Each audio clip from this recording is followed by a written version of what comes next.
दोस्तों सबसे पहले तो जरा इन ट्वीट्स को देखिए। ये हरकत किसी आम आदमी की नहीं बल्कि पाकिस्तान के minister of science Fawad Chaudhry की है, जो चंद्रयान 2 का लैंडर क्रैश हो जाने के बाद इसरो और भारत का मजाक उड़ाते नजर आ रहे थे। खैर पाकिस्तानी ऑफिशियल से तो इससे ज्यादा की उम्मीद की भी नहीं जा सकती, लेकिन हमारे वैज्ञानिकों ने चंद्रयान 2 के पार्शियल फेलियर के बाद मून मिशन के ही ऊपर दिन रात काम किया और उम्मीद है कि आज भारत चंद्रयान 3 के जरिए मून के साउथ पोल पर लैंड करने वाला पहला देश बन जाएगा। वैसे यहाँ रशिया ने लूना 25 मिशन के जरिए भी चांद के साउथ पोल पर लैंडिंग करने की ट्राई तो की थी, लेकिन अनफॉर्चुनेटली उनका यह मिशन फेल हो गया। एंड आई थिंक आप में से ज्यादातर लोग इस न्यूज को तो जान ही चुके होंगे, लेकिन शायद आपको यह नहीं पता होगा कि चंद्रयान 2 के टाइम रशिया ने लास्ट मोमेंट पर भारत को ऐसा धोखा दिया था कि हमारा मिशन अगले कई सालों के लिए लेट हो गया। तो दोस्तों बेसिकली हमने इस वीडियो को कुछ इस तरह से डिजाइन किया है कि अगले कुछ मिनट्स में आपको मून मिशन की वो सारी बातें पता लग जाएंगी जो कि हम और आप जैसा कोई भी आम इंसान जानना चाहता है।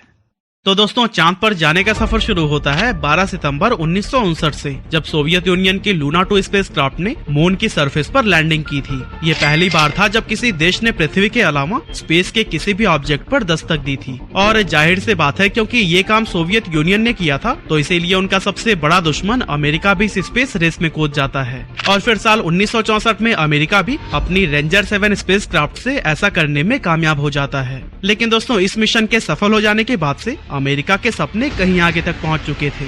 American president Franklin D Roosevelt ये अनाउंस करते हैं कि वो इंसानों को मून पर भेजकर दिखाएंगे और सोवियत यूनियन को इस स्पेस रेस में पीछे कर देंगे।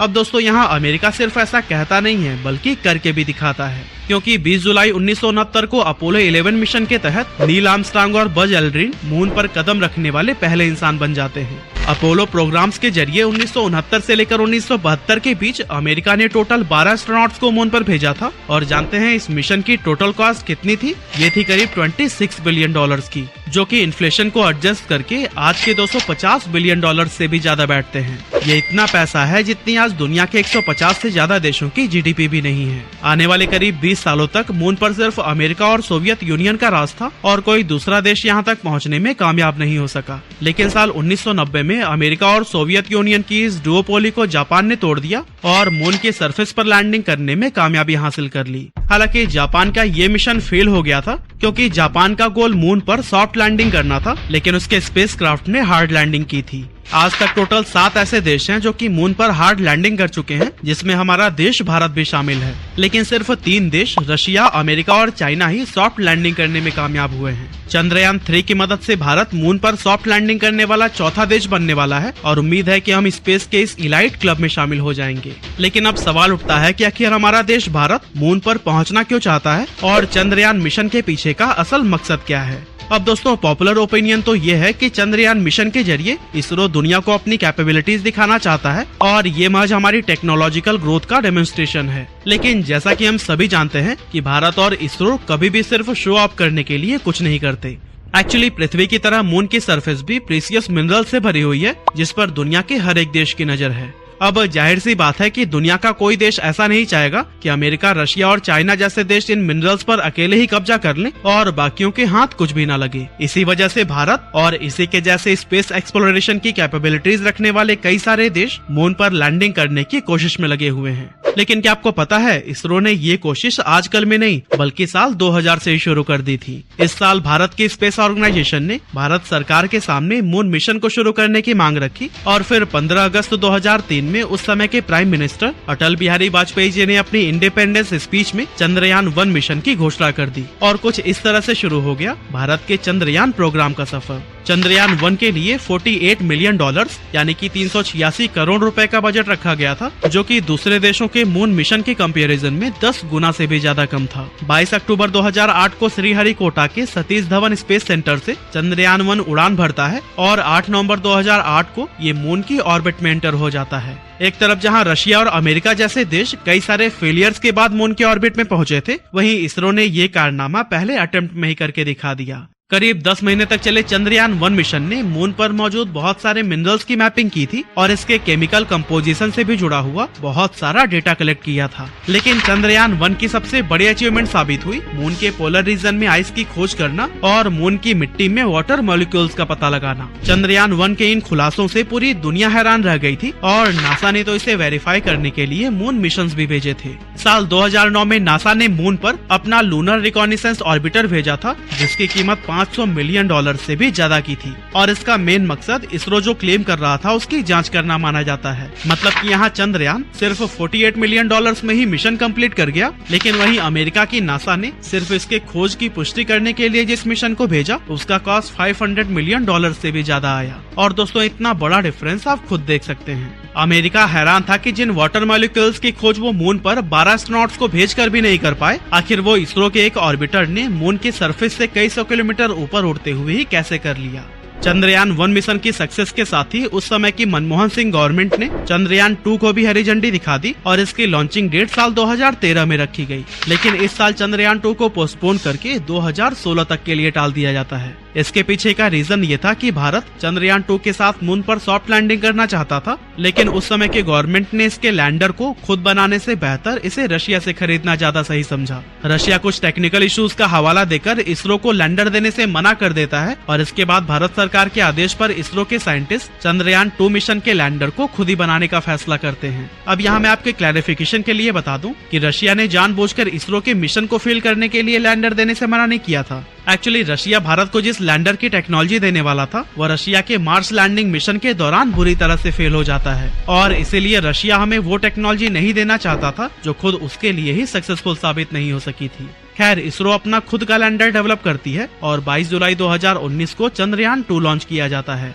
करीब 1 महीने के सफर के बाद 20 अगस्त 2019 को ये मून की ऑर्बिट में पहुंचता है और इसरो अपने पहले गोल में कामयाब हो जाता है। हालांकि दोस्तों 6 सितंबर 2019 को जब हमारा लैंडर मून पर सॉफ्ट लैंडिंग करने की ट्राई करता है तो वो क्रैश हो जाता है और मून को ऑर्बिट करता चंद्रयान 2 का ऑर्बिटर इससे कनेक्शन खो देता है। इसरो की सक्सेस की प्रार्थना कर रहे करोड़ों देशवासियों के लिए ये हार्ट ब्रेक मोमेंट साबित होता है और उस समय के इसरो चीफ के सिवन सर की आंखों में भी आंसू भर जाते हैं। चंद्रयान 2 के पार्शियल फेलियर के बाद प्राइम मिनिस्टर मोदी के द्वारा के सिवन सर को गले लगाकर दिलासा देने की ये तस्वीरें इसरो और हर भारतवासी को एक नेशनल गोल की तरफ अग्रसर करती है, जिसका गवाह चंद्रयान 3 बनता है।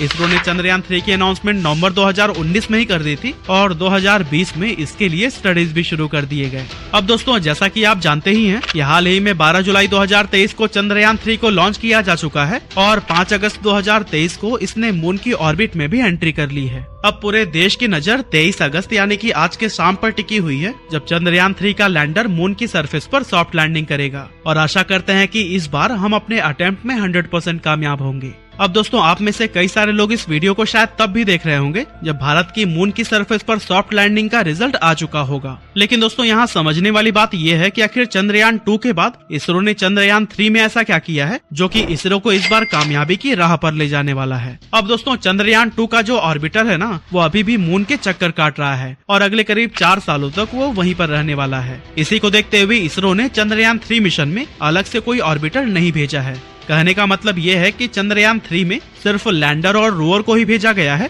जबकि चंद्रयान 2 का ऑर्बिटर तो पहले से ही वहां पर मौजूद था। पिछली बार सॉफ्ट लैंडिंग के फेलियर को ध्यान में रखते हुए इसरो ने अपने लैंडर के लेग्स और थ्रस्टर्स को पहले से ज्यादा पावरफुल बनाया है, जिससे कि ये एक्स्ट्रा प्रेशर सह सके।